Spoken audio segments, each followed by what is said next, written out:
नमस्कार दोस्तों, मेरा नाम है पवन। स्वागत है आपका मेरे यूट्यूब चैनल रॉयल सोलंकी पे। आज हम बात करेंगे भानगढ़ किले के बारे में। आई होप आपने सुना ही होगा भानगढ़ के किले के बारे में। तो शुरू करते हैं बिना वक्त गवाए।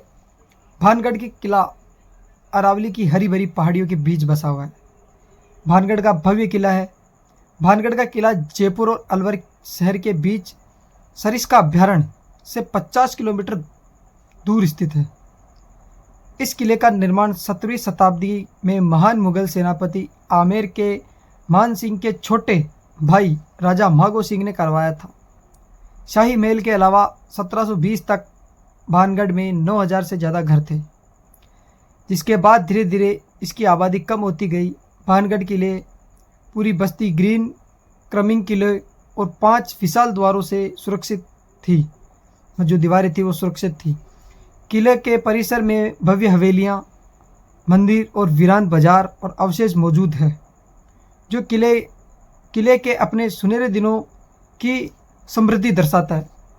एक पेतावधित स्थान माना जाने वाला भानगढ़ किला अपने शांत वातावरण, सौरम्य और अरावली पर्वतमाला और अपनी अद्भुत स्थापत्य कला के कारण बड़ी ही संख्या में पर्यटक को आकर्षित करता है। किला और उसका परिसर। भानगढ़ किला परिसर के अंदर मंदिरों, महलों, हवेलियों, खंडर देखे जा सकते हैं अभी प्रेजेंट में। किले में मुख्य द्वार के अलावा 4 प्रवेश द्वार है: Lahori gate, Ajmeri gate, Phulbari gate, Delhi gate. किला हालांकि खंडर में है, फिर भी राशि दिखाता है और हरे भरे वातावरण में शांति की भावना व्याप्त है। किले के मुख्य द्वार पर कई हिंदू मंदिर, प्रमुख मंदिर है गोपीनाथ मंदिर, सोमेश्वर मंदिर, केशव राय मंदिर, मंगला देवी मंदिर, गणेश जी का मंदिर। यह मंदिर 17वीं शताब्दी की वास्तुकला और कारीगर का एक उत्कृष्ट उदाहरण है। सभी मंदिर जितने भी मंदिर सब नागर शैली में बने हुए हैं, वास्तुकला में हैं। यहाँ गोपीनाथ जी का मंदिर भी, जो 14 फीट ऊंचे चबूतरे पे बना हुआ है, जिसके पत्थर पर उत्कृष्ट नक्काशी की गई है।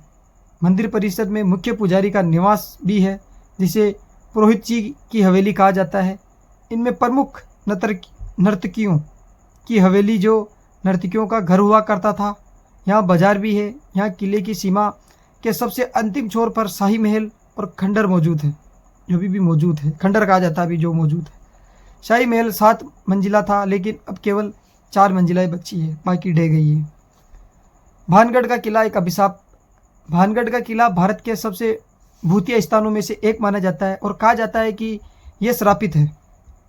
इस किले से जुड़ी कई किंवदंतियाँ हैं, मतलब कहावतें हैं, लेकिन स्थानीय लोगों में से 2 किंवदंतियाँ मतलब कहावतें ज़्यादा प्रचलित है। पहली कहावत है बाबा बलावनाथ नामक एक साधु की है।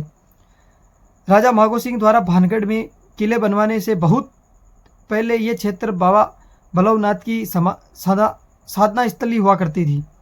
साधु ने किले के निर्माण की अनुमति शर्त रखी। किला या उसके भीतर की कोई भी इमारत उसके घर से ऊंची नहीं होनी चाहिए। अगर किसी भी इमारत की छाया उसके घर पे पड़ती है तो किले के आसपास के शहर का विनाश हो जाता है, कहा जाता है। मागो सिंह के पोते अजब सिंह ने इस चेतावनी को नज़रअंदाज करते हुए किले की ऊंचाई बहुत बढ़ा दी, जिसकी छाया साधु के घर पर पड़ गई और शहर का विनाश हो गया। दूसरी कहावत है राजकुमार और रत्नावती से जुड़ी है, जो बेहद ही खूबसूरत थी। देश के कई राजघरानों से उनके कई प्रेमी थे। काले जादू से निपुण एक जादूगर राजकुमारी से प्रेम हो गया। एक दिन जब राजकुमारी अपनी सहेलियों के साथ खरीदारी करने गई तो जादूगर ने उसे इत्र खरीदते हुए देखा। उनकी जगह एक प्रेम औषधि रख दी उस जादूगर ने। हालांकि राजकुमार को जादूगर की चालाकी पता चल गई थी। उसने औषधि को पास से एक पत्थर पर फेंक दिया था हटा के। पत्थर लुढ़क कर जादूगर की ओर आया और जादूगर को कुचलकर मौत हो गई। लेकिन कुचलकर मरने से पहले उसने शेर को श्राप दिया कि यह जल्द ही नष्ट हो जाएगा और उसके परिसर में नहीं रह पाएंगे। बाद में आक्रमणकारी मुगल सेना ने राज्य को लूट लिया और राजकुमारी रत्नावती के साथ किले के सभी निवासियों को मार डाला। चूँकि इसे एक प्रतिष्ठित स्थान माना जाता है और भानगढ़ किला सूर्य उदय से पहले सूर्य अस्त के बाद पर्यटकों के लिए वहां जाना वर्जित माना जाता है, इसलिए भूतिया किला कहा जाता है।